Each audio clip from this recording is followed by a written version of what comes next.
Today's mini lecture is on a new concept. This is the idea of triangulating or triangulation of purpose. Now, this is a technique that I've used before to help students when they need to balance multiple perspectives with analysis assignments. So let's jump straight into it.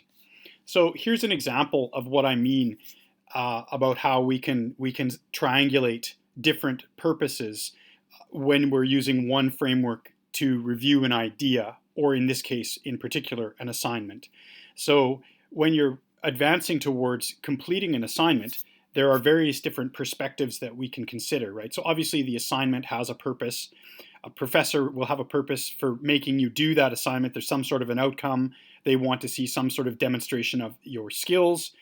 And of course, students also have their own purpose, which theoretically is to complete their work with the highest possible results, moving towards their advanced degree or to their basic degree. So we have to balance these different perspectives whenever we're trying to complete an assignment. So what would this look like then if we consider it for something that we've done here in our class? So remember, at the beginning of the semester, we looked at the issue of forest management in British Columbia. And we had this idea that there were different stakeholders that have kind of skin in the game, if you want to put it that way, who are interested in this topic.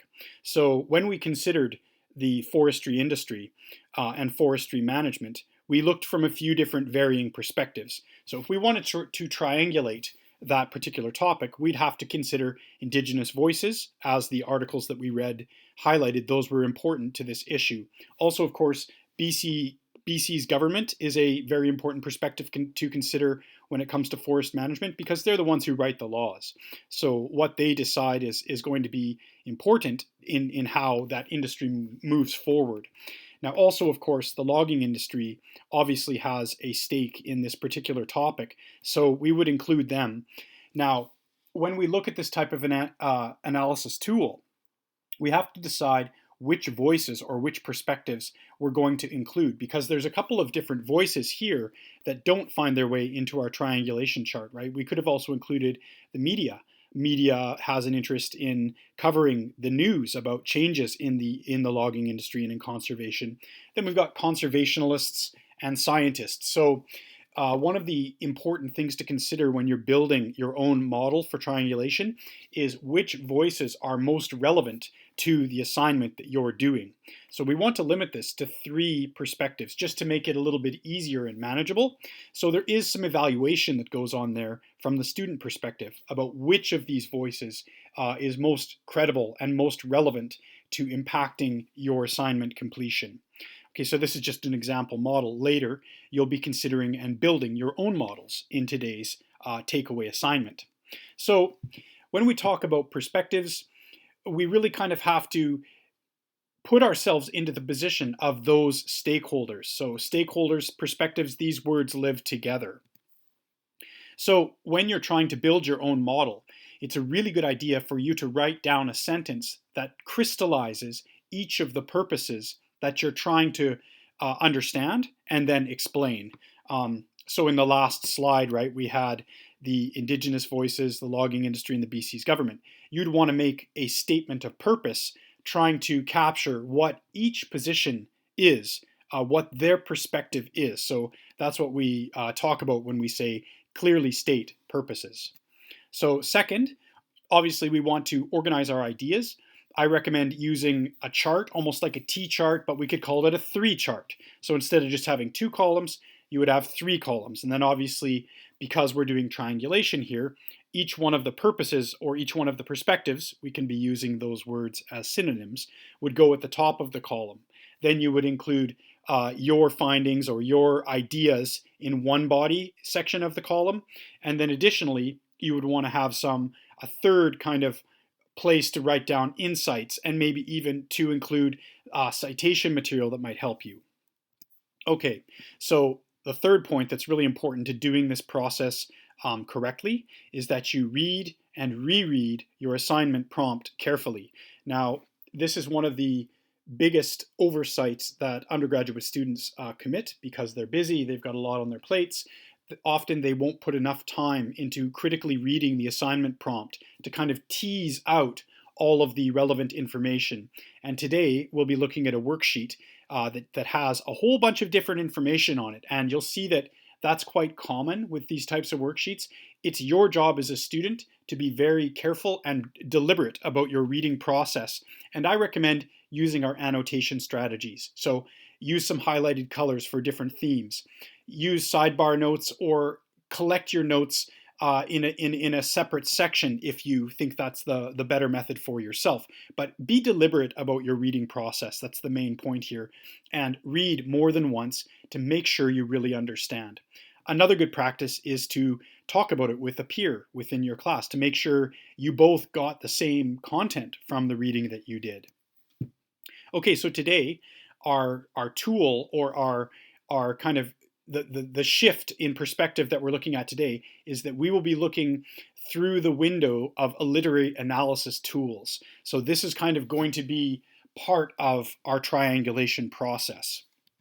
Okay, so then we better get into it and get some of these ideas locked down. So this is what we'd call a new model, and we're going to be using literary tools to analyze a short essay by Virginia Woolf, one of my new favorite writers. She's a really powerful writer who is now passed away in 1941. She actually took her own life and drowned, but before she did that, she left some really wonderful literature into the pantheon of English literature. So I think it's a wonderful story that we're going to be reading today, a short essay.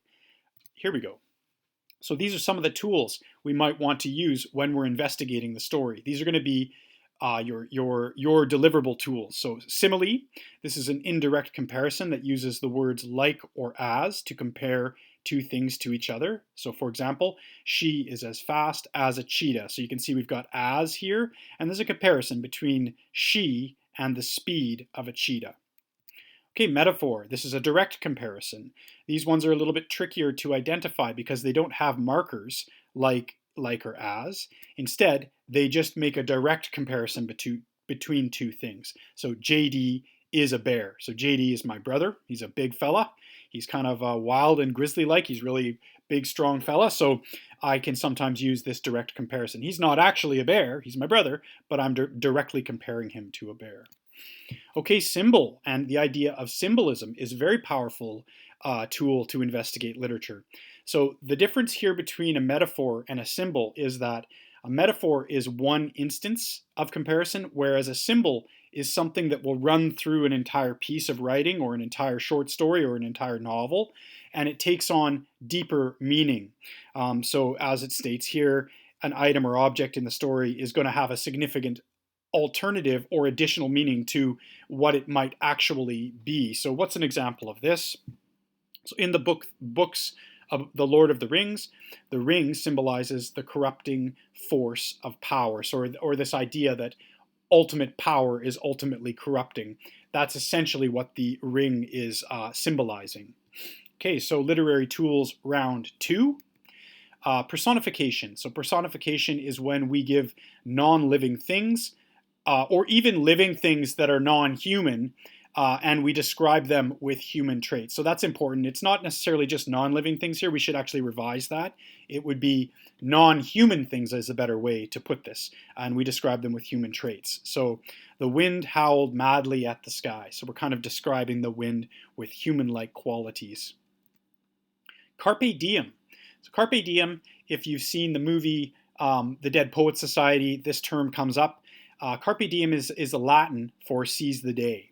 And essentially this is a device often used in poetry or short stories or literary stories that kind of encourage readers to grab the finite beauty of the moment, right? So quite often we try to find value in life, right?